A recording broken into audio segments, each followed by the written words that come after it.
Hello, I'm Alan Clemmons, Republican from Myrtle Beach.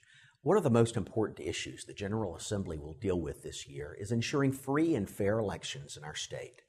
The voter ID bill is a critical part of that goal. The House Republicans approved the voter ID legislation earlier this year, and a similar bill has now been approved in the state Senate. In South Carolina, you must present a photo identification to purchase Sudafed. You must present a photo identification to board an airplane. You have to present one to cash a check. If you are of a certain age, you have to have one to buy alcohol or cigarettes. You have to have one to purchase a firearm. Currently, you do not need to have a government-issued identification to vote in South Carolina. We believe that it is critical to the integrity of our election process that voters know who they are when you cast your ballot to elect your public officials. Voting is a constitutionally protected right, as is owning a firearm, and cannot be abridged.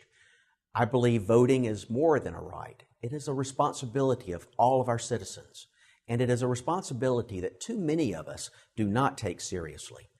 This bill has nothing to do with abridging someone's right to vote.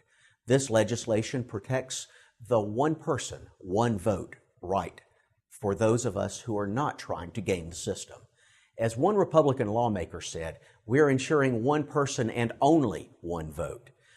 Currently, almost anybody could vote as somebody else, as long as they have that person's voter registration card. This is a major hole in our election laws, and one that the U.S. Supreme Court has said could be closed. Do we have to wait until we have proof of widespread fraud before we close a loophole that we know exists? Today, anybody could grab your voter registration card, which does not have your photo on it, and cast a ballot as you, and then do it again and again and again, provided they have other people's registration cards. We know there are fees that you must pay to get an identification card, so the House abolished the $5 fee for anybody who can't afford the fee for an identification card. That way, money will not prevent anyone from getting those cards, and therefore prevent someone from voting because they can't afford one.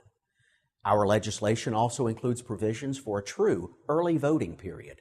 Currently, many people use in-person absentee balloting as an early voting system. But in some places, that became almost chaotic and difficult to manage.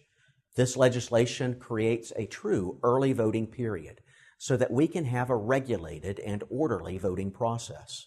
It is not the intention of the Republicans to disenfranchise anybody. As Republicans, we want every legally eligible person to vote. It is what makes our democracy strong, but the key word here is legally.